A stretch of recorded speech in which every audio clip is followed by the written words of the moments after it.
Ready? Yep. Yeah. All right. What's up, everybody? It's your man Danell, aka Small Guy Promotions, aka the Omaha Fatty, coming with another podcast episode of What's Up Omaha. I'm using my new camera for the first time, so we'll see how this goes. I think it'll be coming out pretty clear. Hopefully you can see the sign in the background, Nebraska Disc Golf Company. I've got two great guys here. I've got Will, the owner, and Rob. I know Rob through Jiu-Jitsu, 10th Planet Omaha. We met since I've been back training back in July, August. Mm-hmm. You've been training for a little bit. Yep. Since beginning of June. Since beginning of June, so right before I came back. Yep. This is my first time actually meeting Will, but I met him through Rob. Rob was telling me about the business, and I was like, let's do a podcast. So I don't know which one of you guys want to start talking about it. I don't know if you want to go first since it's your baby or... Yeah, I'll spearhead it. All right, cool. My name's Will Schram, PDGA 127314. I had spent the last 2 years out playing on the Disc Golf Pro Tour. Oh, nice. I'd been active in the Omaha scene for 20 years. I started playing in my preteen years and fell in love with the sport. Fell away for about a decade. Got back in, and dove in head first. Nice. Yeah. So how did you go from just having a love for disc golf to actually deciding to go into business? How did that transition happen? You know, it had always been a thought from the early days of playing, and then as I saw the growth of the sport and the potential for it here in Omaha, I saw the opportunity. Nice. So, was this location here already, or you're right across from Seymour Smith Park, so it's a great location. We are, yes, at 7127 Harrison Street, directly across from Seymour Smith Disc Golf Course, is where you will find us. The building was here. I had actually started the business end of things with all the legal work back in January of this year. Okay. Spent all of the summer out touring and building my inventory, and due to an injury in August, I had to cut my season short. Okay. And it was as I was sitting in the basement, kind of sulking on things with boxes of frisbees around me, I figured, well, let's get to work. Right. And I scoped out a couple places and stumbled into this spot here, and we're open. Yeah, there you go, man. And it's cool. Like, I always like stuff like this because it's something that, you didn't at the start intend to do, but just like one thing happened and it led to another thing, and it's like, hey man, let's give it a shot. Let's go with it. So that's pretty cool, man. And I like people to know you don't always know what it is that you're going to get into. Sometimes it just happens. That's right. So you got to look for the signs, man. Like, things happen when you're putting that energy out in the universe. I always say this on the podcast: hard work, consistency, and doing it for the right reasons. People will take notice, and then things will start to happen because you put that energy out there into the world. So I ultimately believe that's how this came to be for you. That's exactly how this is going to be. Every day is something new. Nice. And we don't quite know what it's going to be, but every day comes at you regardless. Nice.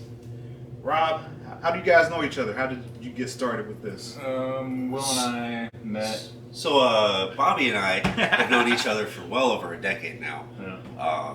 We were employees at Outback Steakhouse in Bellevue, Nebraska. Ah, nice. And with one of the intros they do for new employees down there, they make you fill out a questionnaire.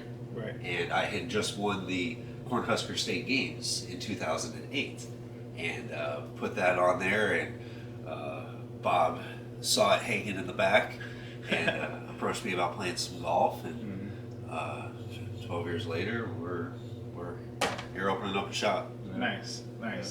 And your role here is, you said you put in a lot of work as well. Yeah, I do kind of back house stuff. Will's the face of the shop for sure. I do a lot of custom work. I built this countertop. I built most of the racks in here and stuff that hold the frisbees, and I make actually I make these little wooden minis here. They're little mini frisbees. I actually made one for you. Show dope. the camera. Yeah, show the camera. So, Show them the angles and yeah, all the prettiness. I got the Donnell's intricacies. Omaha Fatty logo on there. And one of our little mini discs that I make by hand here.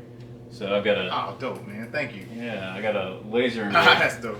I got a laser engraving machine at home that I use to put all the images on the discs. We have quite a few different things. You know, we make all kinds of different designs and whatnot that we put on them. So, Nice. yeah, we can do custom orders for them if anybody wants anything like that, and far beyond just minis. I mean, there's They double as coasters. Mhm. We can make clocks. There's all sorts of things. If you need it laser engraved, Bobby here can take care of it.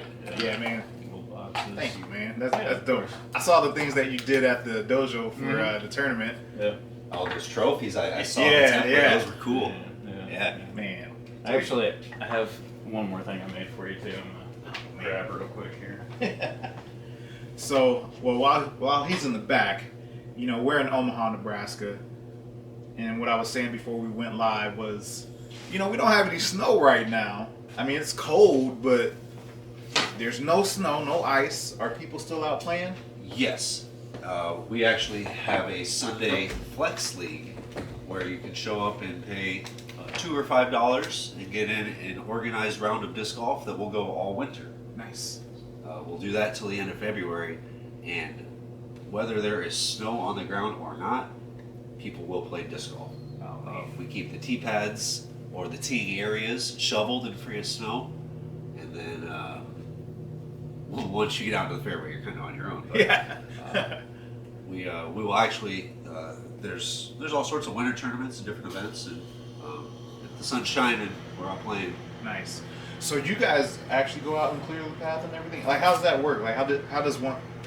I haven't played in a long time. We were talking about that. Like, I think it was 2000 or 2001 when I played a couple of times with my roommate. He had a bag full of different, you know, he's like, oh yeah, you know, there are different weights and all this. Like, there's so many different. I was like, dude, like, what? Like, it's not just a frisbee. He's like, nah, man, it's more than that. But yeah, so we didn't pay back then. It was just like you showed up and And it is still that way in a majority of the courses, especially here at Seymour Smith Disc Golf Course. Most of the facilities are in public parks. Yep. So when you asked about who was clearing the tee pads, it's volunteer based. Ah, nice. And so for anyone listening who has been out to Seymour Smith or Hummel Park or to Hanscom Park, any of the disc golf work that has been done out there is volunteer work by the Omaha Metro Disc Golf Association. Ah, nice. So every bit of work, all the tee pads, all the walls, all the shoveling, all the clearing and mowing and weed whipping, that's volunteer work.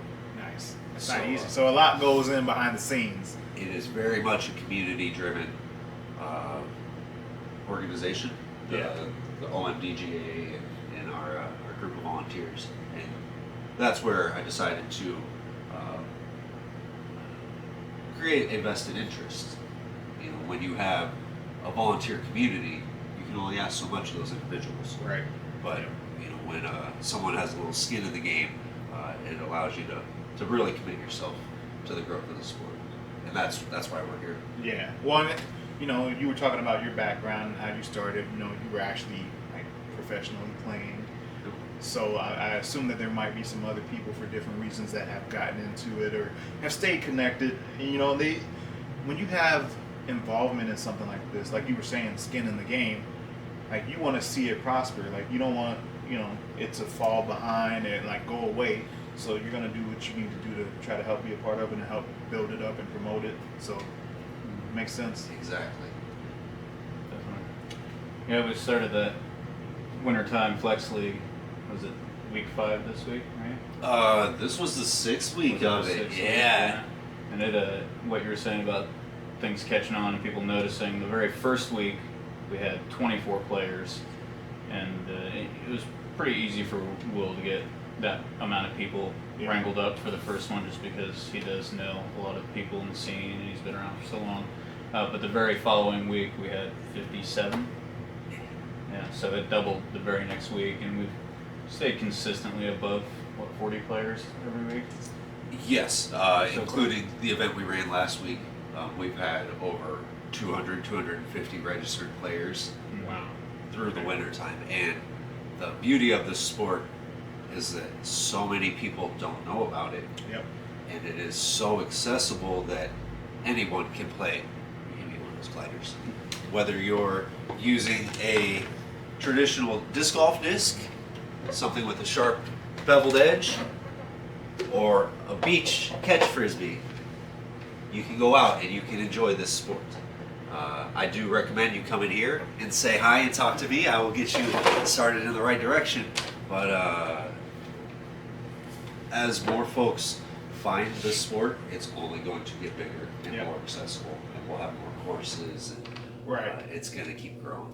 Well, and I'm glad that you said that, because it's like you were reading my mind. I was actually going to ask that, and I was going to say if we can kind of backtrack a bit, because we've been talking about it from a perspective of someone who knows what it is. Right. For some people who maybe they haven't heard about disc golf, or some people call it froth. I don't know if that's still a thing or not. Yeah. I think we're still at a point with the general public where any recognition we get, or any name likeness is appreciated, whether you call it froth or frisbee golf or disc golf. The fact that people know about it and recognize what you're talking about is the first step. Right. Yeah. Because a lot of folks will see these cages and these baskets in the parks. We can slide that over so it's in frame. Oh, yeah. This is a mini version. But when you see one of these in the park, chances are there are more of them around. And it's played just like traditional golf, where you have a teeing area and a finishing target, but instead of a set of clubs and golf balls, we use discs or frisbees. And so you throw your disc from the tee area down the fairway and get it to land in the target. Now normally the targets are 3 or 4 feet tall. This is just a mini version for the desktop here, but if you enjoy golf, if you like walking in the park, if you need to connect with your kids, or only have a limited budget for entertainment, it is a wonderful alternative to so many other things you can do with your time. So it can be a little overwhelming at the beginning. You know, it's just like traditional ball golf. There are so many small things that go into it to getting good at it, you know, and it can be very overwhelming and intimidating at first. But that's where the beauty of having the shop right here across the street from the course. You know, if you want to come in, like Will said, he was a touring pro for the last couple of years. We got the driving net set up right here in the shop, and you can come in, and Will is more than happy to give you pointers, lessons. He'll even walk over there onto the course with you and help you sharpen up your game. So. Nice. Well, and that's a good thing too. Like, you come in here, you're like, dude, there's so many different options to choose from. How do I know which one to go with? Right. So would you suggest that someone just starting off just starts with 1 or 2 different ones, or what is the difference in some of the big differences? You know, I know there's so many. You don't have to go through them all, but like, so there are many differences, and a lot of folks do get caught up because there are so many choices. What we're looking at really are mid-ranges, putters, and drivers. And for those watching, it comes down to the shape of the wing and how sharp the disc is, and it'll dictate how fast they go. Now, each wing shape is like a bird. They all fly different because their wings are shaped different. And if a new player has a disc that's geared more towards a professional level player, then they don't get the same results, and it takes them that much longer to learn proper form. Yep. And so what we can do here in the shop is figure out which disc feels right in your hand, because as you can feel them, each disc has a different feel to it. Oh yeah. You know, they rest in the palm of the hand different because, you know, we've got different size hands. Right. Different weights and And then color choice is key. You know, if you don't like the color, you're probably not going to want to throw it. And what we can do is get you set up specifically with the disc that will match your level of play. And It's thicker. by doing that, we help shorten the learning curve and get people playing better, faster. Oh yeah, because I definitely had no idea what I was doing when we when we first started. I'm like, dude, I've only thrown a frisbee in the backyard, bro. Yeah. Like, And if you'll give me one of those again, Bob, you can see the difference, whether it's the height, the sharpness, the general size. You know, while it is still, you can still play using one of these. It's not the same as throwing one of these. right. And that's where a lot of folks get caught up because, oh, it's a frisbee, you can flick it. Whereas with one of these, you actually have to throw it. Oh, okay. Oh yeah, because I do see some people, or however, you know. So you can have a forehand throw or a backhand throw, and they both have their advantages and disadvantages. It comes down to the spin and the physics and which way they fly. Right. But the biggest difference between using a catch disc and a disc golf disc is the potential distance. Right. These, you'll maybe see them fly about a football field's width or distance, 100 meters, 300 feet. Well, maybe not 100 meters. That might be a little far. But with these, the world record distance is over 1,000 feet. Nice. 1180, I think, is what it is. Man. I'm probably wrong, so sorry for those that are out there fact checking. But it is over 1,000 feet. And with the right disc in the right form, in the right wind, you can achieve that. And with that distance, that record, what's the approach like? Do you have to stand still, or like are people like running up to a line and? Yes, so for the big distance shots, you are running up to it. Okay. When you're closer to the basket, you need to be standing still within 10 meters. There's all sorts of finite rules. The PDGA, the Professional Disc Golf Association, is the governing body for the sport. Okay. And that is the best resource for all the rules and different listings of tournaments and highlights of the sport. Cool. Well, man, I mean, we could probably talk about this for like hours. I feel like I need to come back sometime, you like maybe in should. the summertime, and then like we get out there and like we can get some footage of, you guys out there or something. I don't know, whatever happens. Oh yeah, we'll make it work. Yeah. Cool. Yeah. Well, I know you already said the physical location. Feel free to drop that again. But how should people get in touch with you guys? Like, should they call? Should they email? Should they drop in? Social media? What's the best way? Or what are all of the ways? The best way is to come into the shop, 7127 Harrison Street in La Vista, Nebraska, because then from there you can walk across the street to Seymour Smith Disc Golf Course and use those brand new frisbees. Yeah, if you're gonna be out here anyway playing, you might as well just pop in. That's it. But for those that are more social media inclined, the Nebraska Disc Golf Company is on Facebook and Instagram.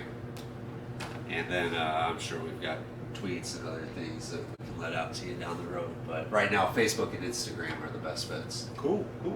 Well, any final thoughts like you guys would want people to know about disc golf, where whether it be for the person who's never done it before and they've been considering it, maybe they've seen people out there when they drive by and they're like, what are those guys doing? Or even if it's just for someone who does it. I do want to add in something about just the Sunday winter time flex league that we do have. We do have juniors brackets, so for minors that want to play, and we do have a women's division. We have a 40 plus division as well. There's an open division for the more advanced players, and then we have two different brackets on the amateurs. There's a $5 bracket and then a $2 bracket. And then we do have some different things within the course, like closest to the pin shot prizes. We have an ace fund that we do on that as well, where there's a cash prize at the end of it. It depends on if anybody's won the cash prize throughout the year yet. It does keep rolling over if nobody's got it. It's like a jackpot. Yeah, a lot like that. So there's a lot of different options for that Sunday league play, but definitely watch the Facebook page, because as soon as spring hits, it's going to get real crazy. We're going to be having all sorts of tournaments and different activities going on. So. Cool. And to piggyback on that, there will be 8 sanctioned tournaments hosted by Nebraska Disc Golf Company throughout the year, and all those updates will be on the Facebook page and the PDGA page as well. There you go. And we'll make sure to share those links. I always have that in the details section of the podcast, so you guys at home watching or listening can go ahead and get that information, because you probably won't remember it just by hearing it a couple times. You can just go to the description section or the details, whatever you want to call it, and all the information, all the contact information and details will be listed there. So thank you guys so much for tuning in once again to another podcast episode of the What's Up Omaha podcast. As we end every episode, smile, help someone else smile, laugh and help someone else laugh, all day, every day. Please don't forget to subscribe wherever you're taking the podcast in. Yeah! Y'all have a good night. Thank you guys. Yeah, thank you. Thank you. That's it. Boom. Yeah. That's cool.